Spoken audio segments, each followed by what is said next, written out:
अस्सलाम वालेकुम नाज़रीन, मैं हूं अरसलान खोकर। आप देख रहे हैं program play field. Pakistan versus South Africa, India versus Australia. दोनों मैचेस में एक टीम तो मुश्किल में है। एक तरफ पाकिस्तान थोड़ी मुश्किल में दिखाई दे रही है, दूसरी तरफ इंडिया बहुत ज़्यादा मुश्किल में दिखाई दे रही है।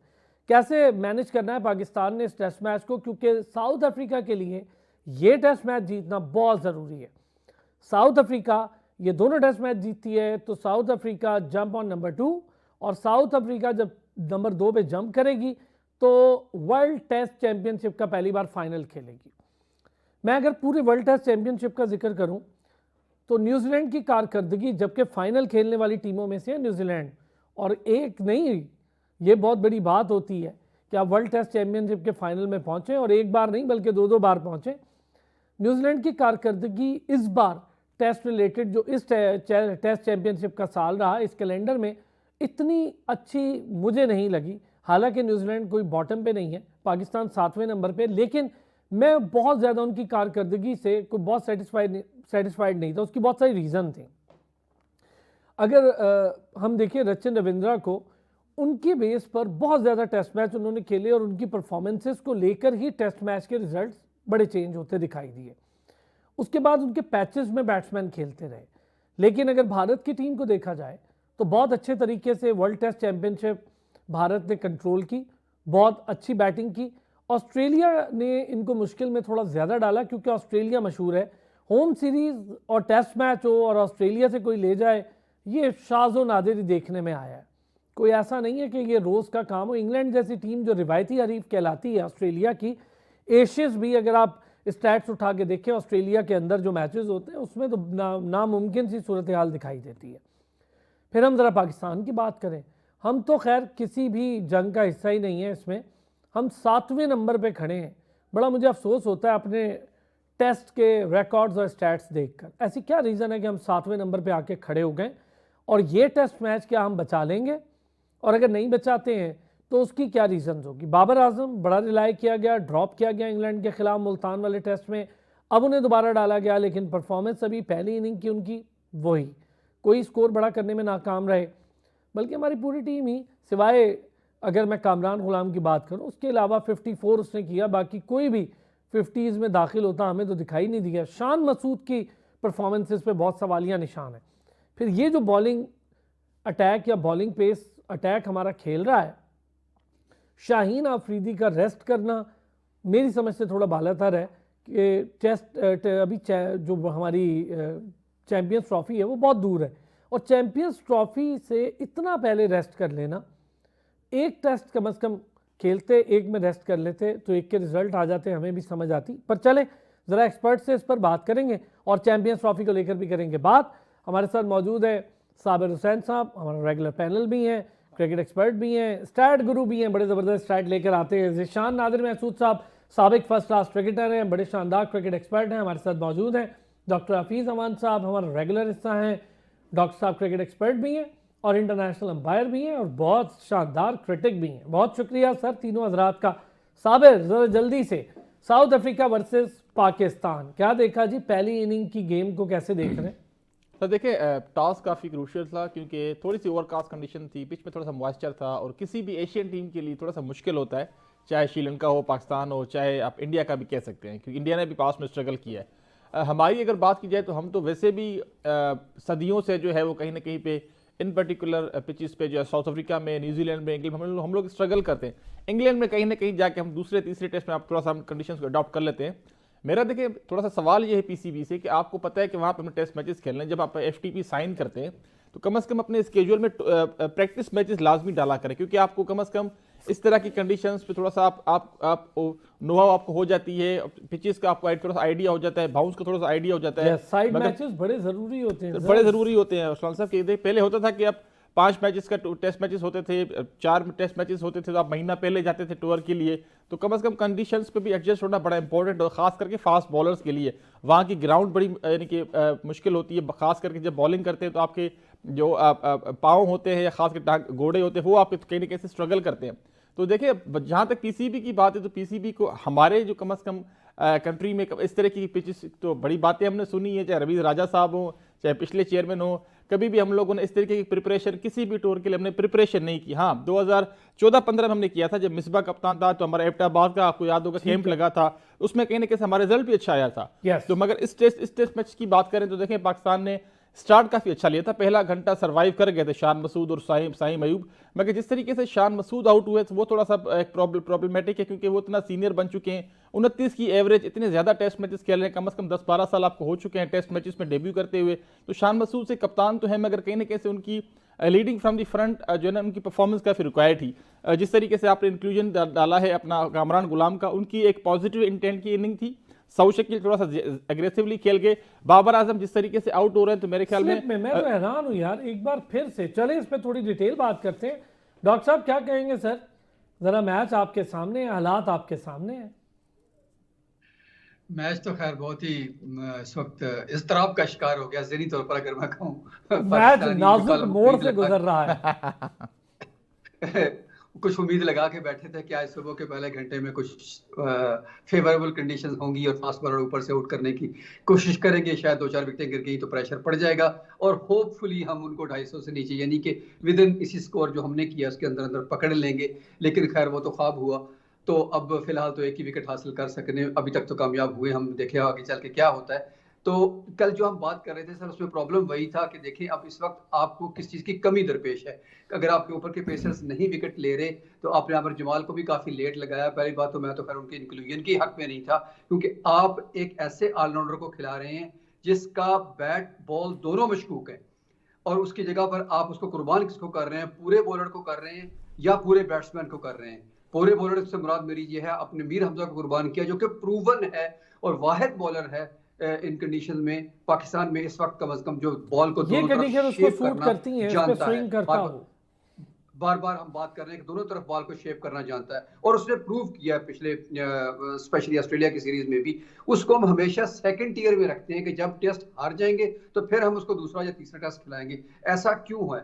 और फिर उससे भी बड़ी बात यह है कि इस वक्त आपके चारों बॉलर जितने भी हैं, यानी कि खुर्रम भी, आमिर भी और नसीम शाह भी, सारे के सारे बॉलर आपके राइट आर्म है। कोई भी लेफ्ट आर्म ऑप्शन आपके पास है ही नहीं जो तुक्के तंग कर सकता है राइट आर्म बैट्समैन को। तो ये एक और उससे बड़ी मिस्टेक है आमिर को खिलाना और उसके बाद अमीर हमजा को बाहर बिठाना, और साथ साथ किसी भी प्रॉपर स्पिनर को ना खिलाना, क्योंकि रिगार्डलेस ऑफ कंडीशंस स्पिनर बहरहाल ट्रेडिशनली साउथ अफ्रीकन को तंग करते हैं, वो इतने अच्छे नहीं खेलते स्पिनर्स को। ठीक हो तो गया। ये अच्छा डॉक्टर साहब, ये जो लेफ्ट वाला आप बात कर रहे हैं ना, लेफ्ट आर्म एक पेसर, ये एक इंपॉर्टेंट स्ट्रेटजी हमने देखी वसीम अकरम के टाइम पे। तो हमारे पास सुकून था कि एक तरफ वसीम अकरम होता ही था, तो टेंशन नहीं थी।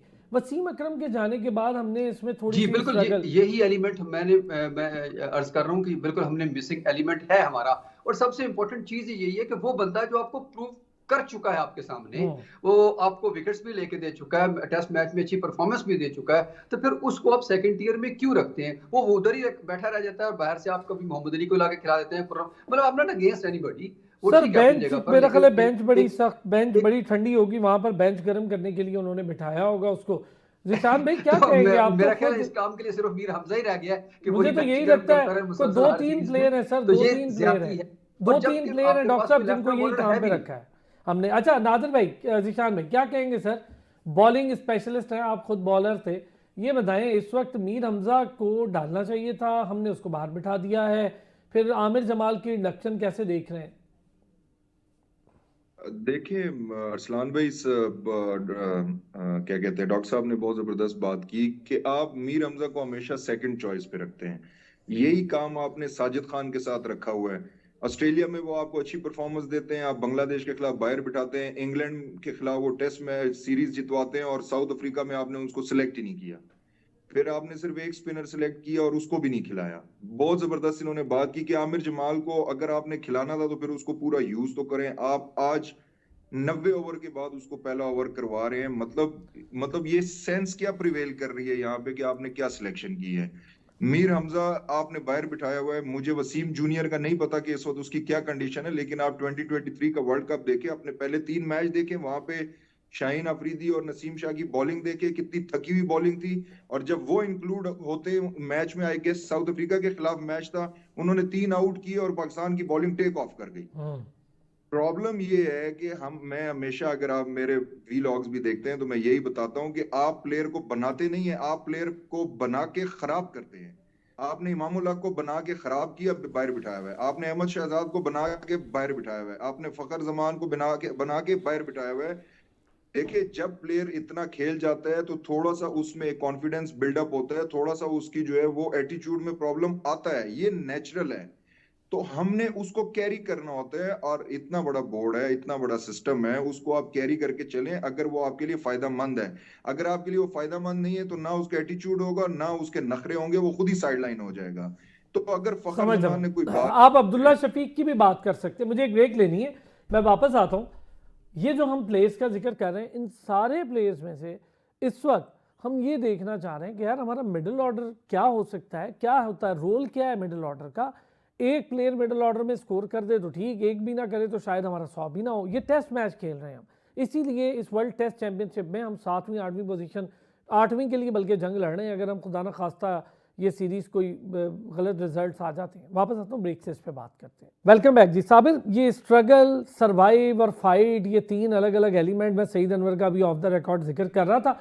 हमने देखा कि जब आपकी पिच बड़ी ख़तरनाक हो जाती है या बैट्समैन के लिए थोड़ा वहाँ स्ट्रगल करना ज़्यादा हो जाता है और वहाँ पर सर्वाइव करना थोड़ा मुश्किल हो जाता है, कुछ बैट्समैन अपने आप को इस जो सिचुएशन इससे उभार कर ऊपर ले जाते हैं, फिर वो फाइट करते हैं, वो कहते हैं ठीक है यार देखा जाएगा सिचुएशन को। उन्हीं में से चंद बैट्समैन अगर मैं जिक्र करूँ, यूनुस खान का जिक्र करूँ, मिसबाह-उल हक का, रिसेंट की जो बात कर रहा हूँ, मिसबाह-उल हक का जिक्र करूँ, मोहम्मद यूसुफ का जिक्र करूँ, इंजमामुल हक का जिक्र करूँ, और उससे पीछे चले जाएं तो हम सईद अनवर को देखते थे इस सिचुएशन में लड़ते हुए, सलीम मलिक साहब को इस सिचुएशन में हमने लड़ते हुए देखा। तो ये इस वक्त भी जो लॉट खेल रही है, इसमें तो बड़े बड़े किंग और बड़े बड़े ज़बरदस्त जुगादरी खेल रहे हैं। सर बिल्कुल सही कहा आपने। देखें, आप कंडीशंस के मुताबिक आप कहीं ना कहीं से अपने आप को भी एडजस्ट करते हैं। आप अपनी एक लकीर के फ़कीर ना बने कि हम एशियन पिचेस पे खेलते हैं तो हर बॉल पे हमने जाके आगे वाली टांग ला के हमने ड्राइव ही करना है। देखिए, उन्होंने 4 स्लिपें लगाई होती हैं, गली खड़ी होती है, पॉइंट खड़ा होता है, तो उनका पता है बॉल हमेशा आउट स्विंग भी होता है। इस तरीके की कंडीशंस में आपका 90 ओवर्स का डे होता है तो कम से कम 30-35 ओवर आपको वैसे ही बॉल आपको स्विंग होता है। अपने आप की कंडीशंस को एडॉप्टेबिलिटी बड़ी इंपॉर्टेंट होती है। और देखें, आपके पास जो अपने शॉट्स होते हैं, अपने नेचुरल गेम खेले। साइम अयूब को आप देख लें, आपने जिस तरीके से कुछ लेजेंड्स का नाम लिया, इंजमाम था, सईद अनवर को देखें, सईद अनवर देखिए उनका स्ट्राइक रेट कोई हमारा कोई 30-35 का नहीं, जिस तरह अजहर अली का था या कुछ हमारे और कुछ बल्लेबाजों का था, वो अपने नेचुरल गेम खेलते थे। आप इस तरीके की कंडीशंस में, इस तरह की पिचेस पे देखिए 5 दिन के टेस्ट मैचेस आजकल नहीं होते, खास करके न्यूजीलैंड या साउथ अफ्रीका को देख ले, आपको पता है 4-3 दिन में टेस्ट मैच खत्म हो जाता है। इसका मतलब कि आप अपने शॉट्स के लिए आपके जो क्रूशल 50-60-70 रन होते हैं वो भी टीम के लिए बड़े फायदेमंद। कामरान गुलाम की आप देख ले, 52 बॉलों पर उन्होंने 50 रन किए, मगर कहीं ना कहीं वो काफी यूजफुल थे। अगर आप बिल्कुल ही एक शेल में चले जाएंगे कि हमने हर बॉल ब्लॉक करना है, ब्लॉक, वहां पे आप नहीं सर्वाइव कर सकते। कम से कम अपने माइंडसेट को थोड़ा सा देखें। एग्रेसिव और एक सेंसिबल, दोनों में फर्क है। आप आंखें बंद करके नहीं मार सकते, आप सेंसिबल क्रिकेट खेलें, जो आपको बॉल नजर आती है आप मारें उसको। और इस तरीके की पिचेस पे आप अपने कट शॉट देखें, कट शॉट आपके पुल वो स्ट्रांग होने चाहिए, आपका फुटवर्क आपको स्ट्रांग होना चाहिए। अब्दुल्ला शफीक वो थोड़े से वो भी कहीं ना कहीं से एक साइकोलॉजिकल उनका प्रॉब्लम है, जिस तरीके के विराट कोहली का है, कहीं ना कहीं से वो चीज़ें रिफ्लेक्ट अभी बाबर आजम की तरफ मुझे नजर आ रहा है कि वो आ रही, क्योंकि उनका जो ऑफ साइड का जो आउटसाइड ऑफ सब का जो बॉल है उसको हमेशा टच कर रहे हैं, और वो एक अनसर्टेनिटी वाली शॉट खेल रहे हैं, जिसकी वजह से वो बार बार उसी तरीके से आउट हो रहा है। अगर बार बार सिमिलर तरीके से आउट हो रहा है, इसका मतलब आपको कोचिंग की जरूरत नहीं है, आपको साइकोलॉजिकल खुद इस चीज को अब आते हैं इस करना पर।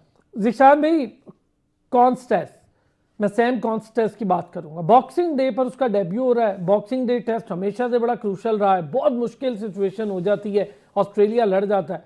पिच ऐसी थी कि बुमराह बहुत तंग कर रहा था, हमने देखा, बाकी बॉलर्स इतना करें ना करें, बुमराह बहुत तंग करता, वो एक्सीलेंट बॉलर है। उसको भी उसने क्या ट्रिकी खेला, और बुमराह को पिछले को 1.5-2 सालों में मेरा ख्याल है पहले ही छक्का लगा टेस्ट मैच में, ये भी देख लें आप। तो ये डेब्यू कर रहा है लड़का, तो क्या स्ट्रक्चर होगा वहां पर डोमेस्टिक का, क्या कोचिंग के स्टैंडर्ड्स होंगे यार? देखें अरसलान, जब आपका डेब्यू हो कहीं पे भी हो, मतलब हम तो इंटरनेशनल चले नहीं खेले, लेकिन जब फर्स्ट क्लास का डेब्यू किया, इवन क्लब में भी जब पहले दिन खेल रहे थे तो हम बहुत नर्वस थे कि क्या होगा, कैसे होगा।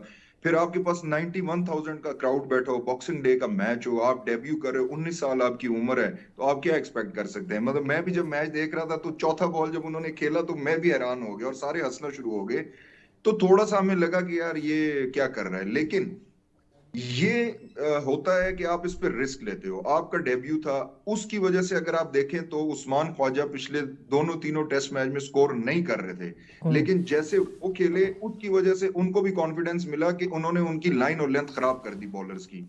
उनको बिल्कुल समझ नहीं आ रही थी कि हम कॉन्स्टास को कहां पे बॉलिंग करें। वो अपने 50 स्कोर करके आउट हो गए, नो प्रॉब्लम, लेकिन उसके साथ उन्होंने टीम को एक अच्छा बैलेंस दे दिया। अब अगर वो यहाँ पे आउट हो जाते तो ऑस्ट्रेलिया बहुत प्रेशराइज होता है। लेकिन ये वही बात है कि हम कभी ड्राइव खेलते हैं तो कैच हो जाए तो हम कहते हैं ओहो गलत शॉट मार दिया, चौका हो जाए तो हम कहते अच्छा गैप निकाल दिया। तो यंगस्टर है, पहला मैच था। थोड़ा सा टेस्ट मैच को मैं अगर बताना चाहूँ आपको, तो टेस्ट मैच जो होता है वो आपकी दो चीजों पे डिपेंड करता है, एक आपकी टेक्निक पे और एक आपके टेम्परामेंट पे। और वो क्या होता है, एक होता है रोकना और एक होता है छोड़ना। ये वो होता है कि रोकते आप टेक्निकली कितना अच्छा है और छोड़ते आप टेम्परामेंट आपका कितना अच्छा है। तो वो छोड़ भी रहा था बॉल और टेक्निकली जो है वो उसका डिफेंस भी बहुत अच्छा था। तो मेरे ख्याल से ये आने यार वाले वक्त निशान में जो भाई, है ये मेरा ख्याल है हमारे बैट्समैन जो है ना उनको बताने की जरूरत है कि छोड़ना वो जो है शायद वो वो भी एक टेम्परामेंट स्किल है। ये पिच छोड़ते हैं, ये बॉल नहीं छोड़ते, पिच छोड़ छोड़ के जा रहे हैं। ये नया मैं टेम्परामेंट है कोई। मैं नहीं बताऊंगा, शायद असलम भाई बताएंगे, वो है बैटिंग कोच। हाँ, वो उन्होंने बता लिया और हमने भी देख लिया। डॉक्टर साहब क्या कहेंगे सर, कॉन्स्टेंस और हमारे यहाँ 19 साल का बच्चा सर डेब्यू कर रहा है। हम अपने बच्चे को डेब्यू करा के कहते हैं यार अभी तो इसने डेब्यू किया है, इसको देंगे हम 10-12 टेस्ट तब जाके पता चले। उसने पहले टेस्ट में बॉक्सिंग डे, इतना क्रूशियल टेस्ट, और डेब्यू कर रहा है यार, बहुत बड़ी बात है। सर मैं जिशान की बात को आगे बढ़ाऊंगा, बहुत खूबसूरत। मैं इसको इंटेंट के मानी में लेना चाह रहा था। मैं सोच रहा था कि बात इस तरह से करूं कि पाकिस्तान में कुछ टर्मिनोलॉजी चल पड़ती है ना, और वो भीड़ चाल की तरह चलती है। बेसबॉल हो, चाहे अर्लियर ऑन विकेट्स हों, मतलब वो कप्तान ने भी 3-4 टर्मिनोलॉजी याद की होती है। वो जब पोस्ट मैच एनालिसिस जब में जाता है सेरेमनी में, वहां भी वही बोलता है, earlier on we were short of 10-20 runs and this, बड़े पर्टिकुलर से वर्ड्स हैं हमारे। उसमें एक इंटेंट भी शामिल हो गया कुछ अरसे से। अब जीशान ने बड़े अच्छे तरीके से फर्क बताया कि इंटेंट और रिस्क में फर्क है। इंटेंट आपकी है कि आपने मैच को लेके जाना है, किस तरह से लेके जाना है। रिस्क ये है कि आप उसको थोड़ा बहुत मैनिपुलेट करके देखें कि उसको मैं डिस्टर्ब कर सकता हूँ। जितना बड़ा रिस्क लिया उसने सैम ने, वो बहुत बड़ा रिस्क था। उसमें अगर वही वाकई आउट हो जाते तो हर कोई कहता है कि यार ये क्या, इतना बच्चा ले, उसको ये भी नहीं सिखाया कि आपने टेस्ट कैसे खेलना है। लेकिन वो एक इंटेंशनल था, और ऑफ कोर्स वो सैम का अपना डिसीजन नहीं होगा, वो पूरे थिंक टैंक का डिसीजन होगा कि आप एक लड़का है, ऐसे कोई फर्क नहीं पड़ता अगर एक इनिंग्स या 2 इनिंग्स निकल भी जाएंगी इसकी, तो कम से कम अगर ये कामयाब हो गया तो वो पूरे इंडिया को प्रेशराइज कर देगा। और ऐसा ही हुआ। लेकिन अगर वो इंटेंट की जो बात करना चाह रहा था उसको अगर आगे बढ़ाएं तो देखें तो at the end of the day Australia ने स्कोर कितना किया, 311। 311 आज की क्रिकेट के लिहाज से तो कोई बड़ा स्कोर नहीं है। आजकल तो 350 स्कोर, 450, 400 प्लस भी हो जाता है टेस्ट क्रिकेट में, जिस तरह की क्रिकेट इंग्लैंड खेल रहा है। तो वो इंटेंट सिखाने की हमारे लोगों को जरूरत ये है, हमारे प्लेयर्स को खासतौर पर, कि भाई उसका मतलब ये नहीं होता कि आप बैट को मोढे पे रख लें। ये इंटेंट नहीं होती। इंटेंट का मतलब है कि अपने सिचुएशन के मुताबिक चलना है और आपने अपने आप को सबक पढ़ाना है और बार बार पढ़ाना है कि मुझे ये मैच लेके जाना है। दिस इज सर योर लेकिन मैं समझता हूँ जो स्कोर इंटेंट। ऑस्ट्रेलिया ने इस मुश्किल टाइम पर किया और जो बुमराह ने बॉलिंग की, बहुत बड़ी बात है। बुमराह मुसलसल 4 विकेटें 5 विकेटें, मैं उसको बड़ा क्रेडिट दूंगा। फाइटर बॉलर है। और सबसे बड़ी बात यह है कि आप जरा इंडिया में विकेट देखें और इंडिया से बाहर, हमें बाहर के बॉलर्स चाहिए होते हैं और हमारे बॉलर बाहर भी नहीं लेते विकेट, और अपने मुल्क में कहते हैं विकेटें स्लो हैं, जिन पे सारी जिंदगी डोमेस्टिक खेली होती है।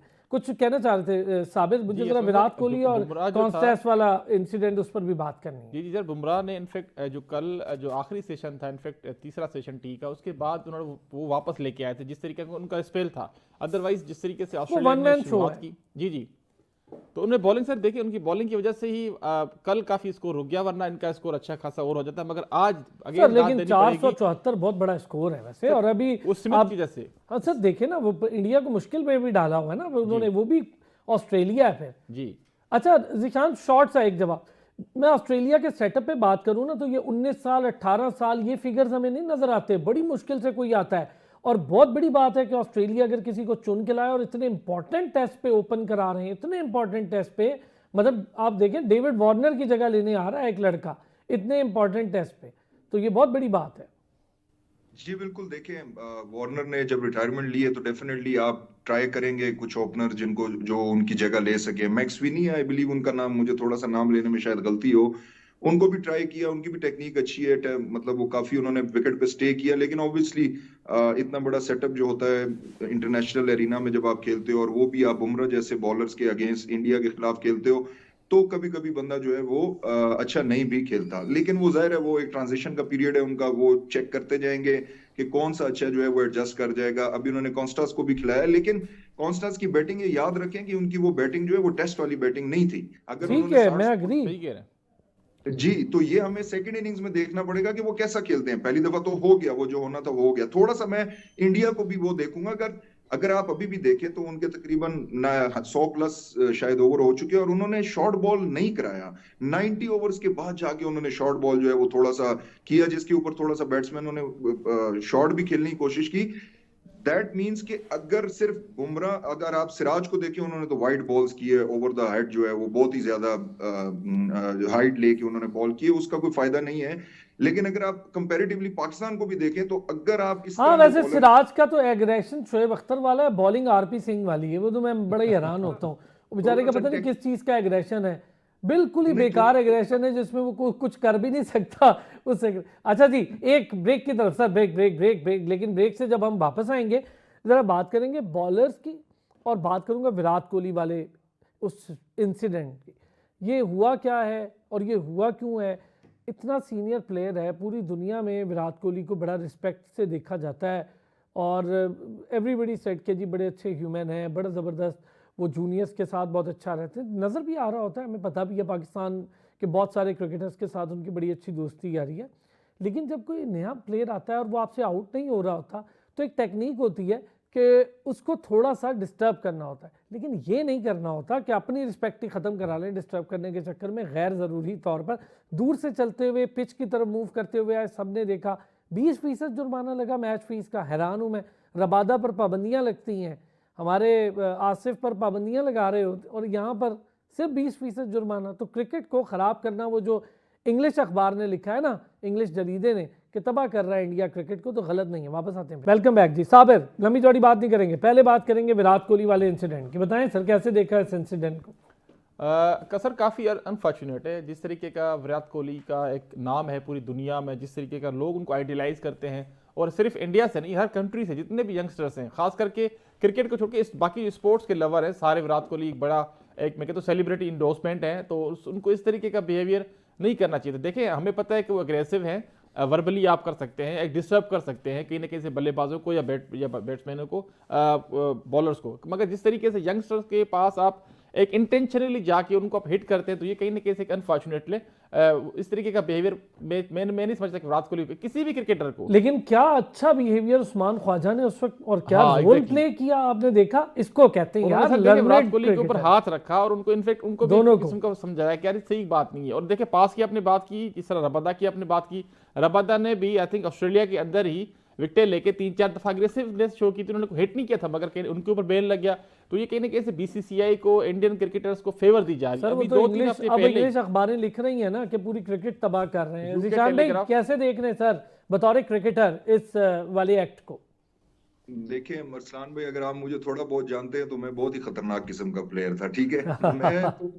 मैं तो इवन जो है ना अंपायर्स के साथ भी लड़ पड़ता था, लेकिन वो सिर्फ क्या कहते हैं, आप बातों से कर सकते हैं, आप फिजिकली कांटेक्ट नहीं कर सकते। अगर आपको थोड़ा सा बाहर का थोड़ा सा भी लॉ अगर आपको पता हो, अगर आपने एक दफा फिजिकली कांटेक्ट कर दिया, तो अगर दूसरे ने आपको नॉकआउट कर दिया तो वो जिम्मेदार नहीं है।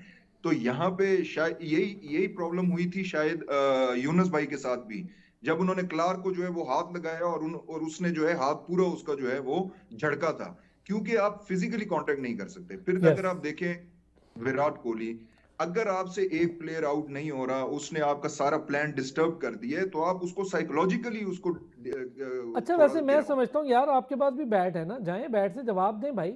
आपके पास बैट है, और आपके पास तो सालों से बैट है, नहीं चल रहा आपका बल्ला, तो बच्चों पे थोड़ी उतारे ये गुस्सा। मैं एक चूंकि वक्त कम था, डॉक्टर साहब जल्दी से इस पे सर आपका पॉइंट ऑफ व्यू।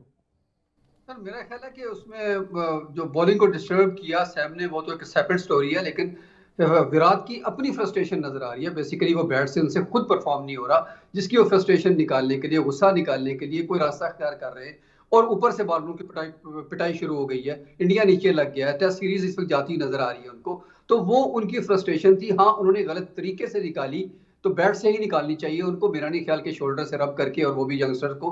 तो ये good, not a good example at all. और बाकी रही कि आईसीसी इस पर क्या एक्शन ले रही है, जो आपने अभी बताया, तो वो ना काफी है, इसलिए कि रूल बड़े क्लियर कट हैं और बड़े वाजे हैं। और वो इंसिडेंट भी कोई ढका छुपा नहीं है। मैच रेफरी भी वहां पर मौजूद है, फील्ड अंपायर भी मौजूद है, हर एक ने देखा है। सर तो कैमरे उसको भी मौजूद है। सजा बनती है वो देनी चाहिए। डॉक्टर साहब सजा मिल गई है, वो 20% दुबई में खेल रहे हैं इंडिया वाले, उनको ये सजा मिली है कि आप दुबई में जाके खेले, अकेले खेलें, बाकी टूर्नामेंट पूरा पाकिस्तान में हो रहा है, उनको ये बड़ी सजा मिली है, उनको लग पता जाएगा वैसे। कुछ कहेंगे निशान इस पर, ये वाली सजा पे? देखिए, मेरे शायद आपके साथ प्रोग्राम में बात हो रही थी, मैंने कहा कि ये इंडिया तो क्रिकेट को तबाह कर ही रहा है, लेकिन आईसीसी भी अपने आप को तबाह कर रही है। अगर अगला टूर्नामेंट इसी तरह पाकिस्तान भी खेलेगा वर्ल्ड कप जब भी होगा, तो फिर आप देख लेंगे कि क्या होगा। एक टीम जा रही है, एक आ रही है, कभी फ्लाइटें आ रही हैं, कभी फ्लाइट डिले हो गई, मैच भी ना हुआ, फिर क्या होगा। बहुत सी चीजें हैं, ये अभी ये प्रॉब्लम यहाँ से स्टार्ट हो चुकी है। अच्छा, एक चीज डॉक्टर साहब इस पे ऐड करेंगे, ये जो इंग्लैंड के अखबार को आखिरी टाइम पे याद आया, तो पहले नहीं पता था ये सब कुछ हो रहा है, अब तो बड़ा खोल खोल के लिख रहे हैं कि क्रिकेट की गंदगी और तबाही का जिम्मेदार भारत है। तब सब ने, इन्होंने मुंह में घुघनियां डाली हुई थी जब पाकिस्तान इतने अरसे से शोर कर रहा था और पाकिस्तान को नुकसान हो रहा था, मुसलसल हो रहा था, तो कोई भी इनमें से आगे नहीं आ रहा था। ये तब तक नहीं बोलते जब तक इनको अपने लात नहीं पड़ती इनको। अब ऑस्ट्रेलिया डायरेक्ट आया इस सारे किस्से में, तो ऑस्ट्रेलिया भी अग्रेसिव होकर नजर आ रहा है आपको, इंग्लैंड भी नजर आ रहा है, क्योंकि वो गोरे गोरे के साथ खड़े हो जाएंगे कि हाँ ठीक है जी। अब उनको लग रहा है कि अब आके इंडिया ने आज तो शुरू नहीं किया, आईसीसी के पीछे बीसीसीआई अरसे दराज से खड़ा हुआ है। हाँ, वैसे आपको बताऊं, अब जय शाह के लिए एक मुश्किल और है कि बीसीसीआई और आईसीसी, या तो दोनों को एक इदारा बनाना है या दोनों को अलग करना है। ये मेरा ख्याल है बड़ा मुश्किल टेन्योर होगा और बुरा तरीन टेन्योर होगा। साबिर वक्त कम है, जल्दी आखिरी चीज, 2017 में जब पाकिस्तान जीता था, सरफराज को इंडिया बीसीसीआई का था, आईसीसी का प्रेसिडेंट ट्रॉफी दी थी, और अभी भी बीसीसीआई का प्रेसिडेंट है जय शाह, और 2024 में शायद ये भी रिजवान को ट्रॉफी दे। ओए ओए ओए, बहुत शुक्रिया साबिर हुसैन, ज़िशान नाज़िर महसूद साहब बहुत शुक्रिया, डॉक्टर हफीज अमान साहब का बहुत शुक्रिया। बड़ा ही डिटेल, बड़ा मजेदार आज प्रोग्राम रहा और काफी जबरदस्त डिस्कशन सारे पहलुओं पर की। मंडे को होती है आपसे मुलाकात, अपना ख्याल रखिए।